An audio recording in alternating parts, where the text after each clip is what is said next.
देश भर में इन दिनों मौसम बदला बदला सा है।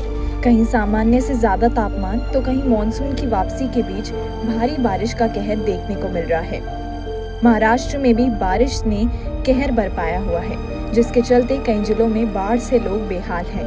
हाल के कुछ दिनों से लगातार हो रही बारिश से फसलों को भारी मात्रा में नुकसान हुआ है। यहाँ हिंगोली, बीड़, लातूर, जालना, संभाजी नगर में बारिश ने जनजीवन को बुरी तरह प्रभावित किया है।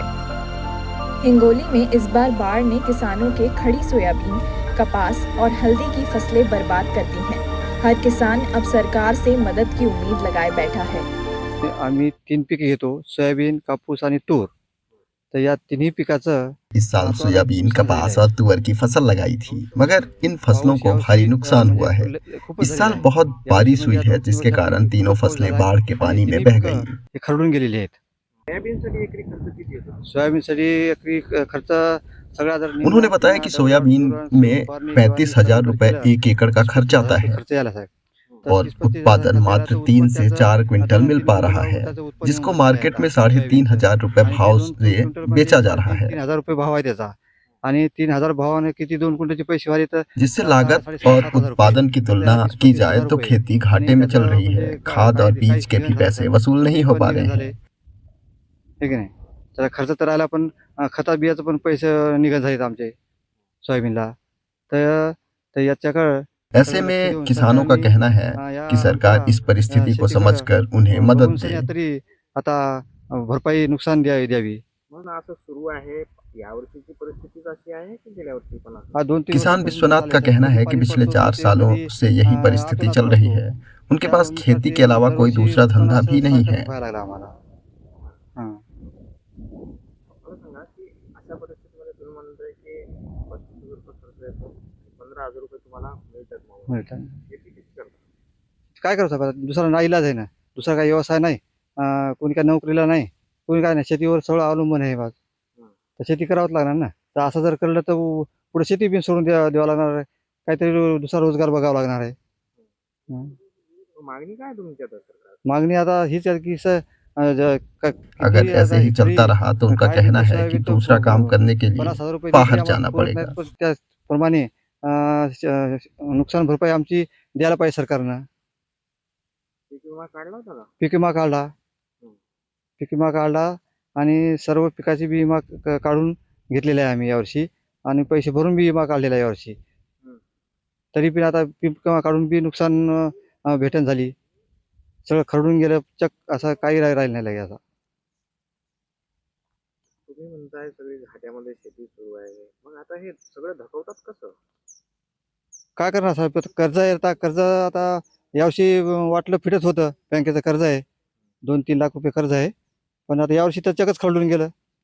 तर आता यावर्षी तर काय इलाजच नाही, कर्ज फेडता येणार नाही यावर्षी।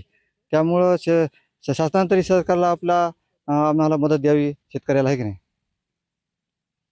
तर यावर्षी तर आतोनात सोयाबीनचं नुकसान झालं आणि कापसाचं सुद्धा नुकसान झालं। कापसातून वाती निघाला, ते काळं बोंड आणि व्हायला लागलं। तरी आता सर्व नुकसान होऊन आता दिवाळी तोंडावर आलेली आहे। तर दिवाळी तोंडावर आली तर तरी सरकारची अजून मदत मिळालेली नाही। तर 10-15 दिवसापासून आम्ही हे मागणी करायला लागलेली आहे। काय मागणी काय तुमची? मागणी कमीत कमी हेक्टरी 50,000 रुपये तरी हेक्टरी द्यायला पाहिजे ना। तर ते कसं तरी खर्च तरी निघाला पाहिजे आमचा शेतकऱ्याचा, आहे की नाही। बाकीच्या शेतकऱ्यांची काय? बाकीची सर्व हीच परिस्थिती आहे साहेब, सर्वांचंच गेलेलं आहे, कारण आमचं नाही, सर्वांचंच गेलेलं आहे। सर्वांनाच या मदत मिळावी ही आम्ही सरकारकडे विनंती करतो। माझ्याकडं 5 एकर शेती आहे, त्याच्यामध्ये पिके घेतो सोयाबीन, कापूस आणि तूर। तर यावर्षी सर किसान विट्ठल ने कहा कि उनके पास 5 एकड़ खेती है। इसमें उन्होंने इस साल सोयाबीन, कपास और तुअर की खेती की। फसल भी अच्छी आई थी, मगर लगातार हो रही बारिश के कारण पूरी फसल तबाह हो गई। उनका कहना है कि उनके खेत में अब तक करीब 10 बार बाढ़ आ गई, जिसके कारण पूरी फसल बर्बाद हो गई। उन्होंने सोयाबीन की खेती 1 एकड़ में की थी, जिसमें करीब 35,000 रुपए का खर्च आया था।